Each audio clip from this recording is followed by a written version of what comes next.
Hello, and welcome to Dave's American Flyer Trains. This continues a new series.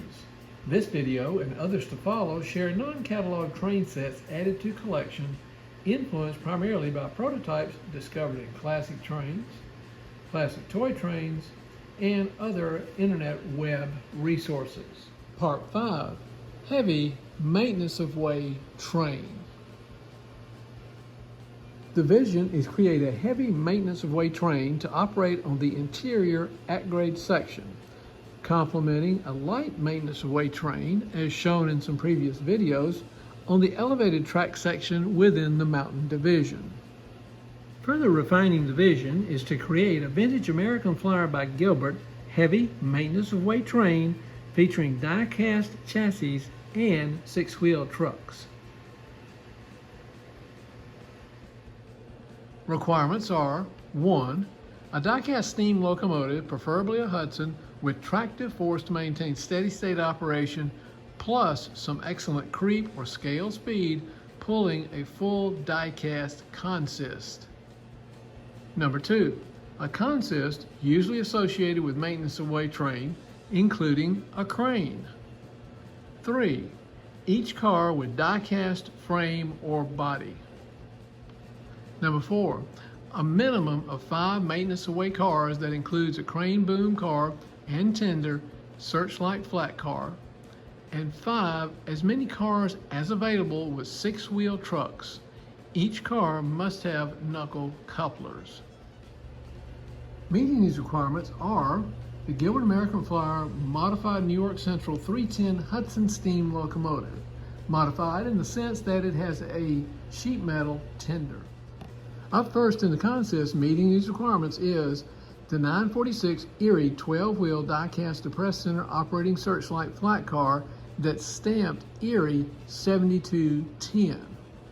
Of the 5 types produced by Gilbert, this particular one is a Type 3 because it has a red painted plastic generator, a silver painted lamp housing, and it's marked 5-28.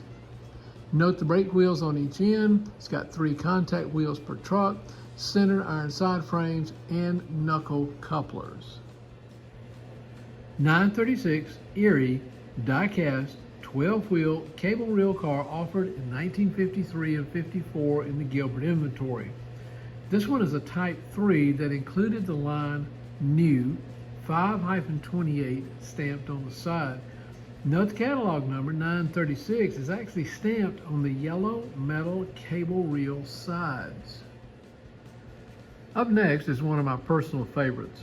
When I identified 627 in Doyle with its die-cast chassis and link couplers, I assumed that the 900 version would be the same car but with knuckle couplers. I contacted the vendor partner and ordered the 900. Knuckle coupler car with die-cast girder load, the same die-cast girder load. But I was surprised that the knuckle couplers and die-cast girder load were as expected, but the chassis was simply sheet metal. Let me show you what I mean. Now what's sitting in front of the 627 is 909, the knuckle coupler version of the 627. It has knuckle couplers, and notice it has a much shorter, you'll notice how the girder extends over the ends of the body, chassis that is sheet metal. It's labeled American Flyer Lines number 909. Unlike 627, it does not have the catalog number nor American Flyer, stacked American Flyer lines on the girder. The girder is just plain. I kept this 909, but I had to contact my vendor partner and say, oops, I made a mistake. I need to order 627. And when I ordered 627, of course, I had to convert it over to knuckle couplers, which is not very difficult at all to remove the link and replace them with the knuckle couplers. I envisioned a crane car and a maintenance away consist, and fortunately, I already possessed a 644. Obtained by my first collection vendor partner in a yard sale, 644 was in the product line from 1950 to 1953. The most common type of this really detailed crane car had black cabs and booms like the Type 4 that you see here. The chassis on this one is perfect. It was gray die cast. However, the trucks are simulated 6 wheels, as you probably already know, where the center axle was omitted by Gilbert from the 6-wheel tender trucks that they used on this particular piece. So I added the 3rd axle, but it was not really an easy process. As the other 2 axles in each truck, I had to remove them first to allow enough workspace. And of course, I converted it from link to knuckle couplers. I flipped it over to show you that it is possible to convert these trucks into 6-wheel trucks. I inserted that middle axle in each truck.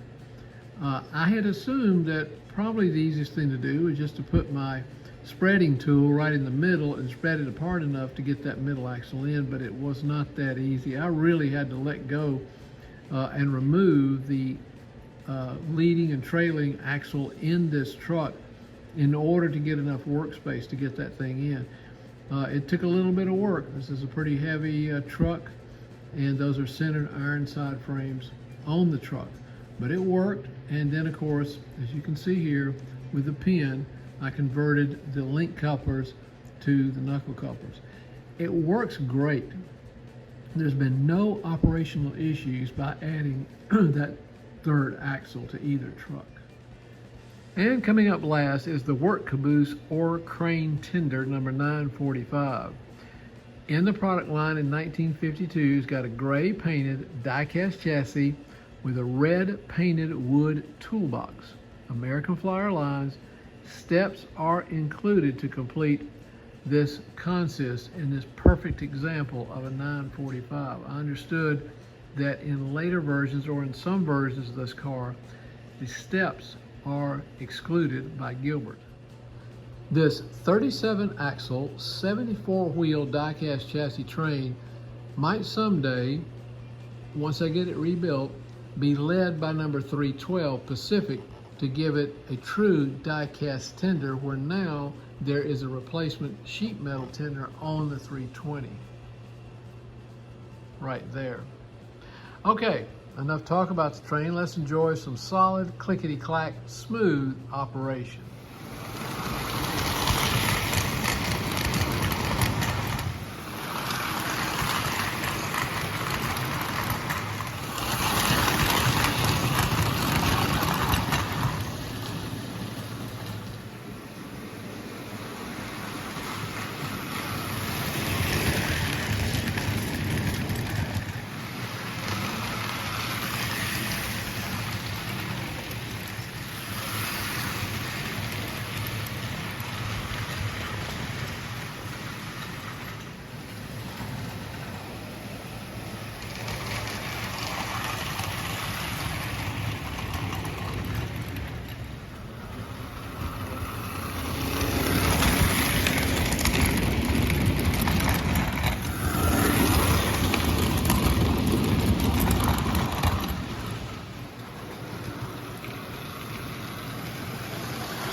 Thanks to everyone who watched this video to the end.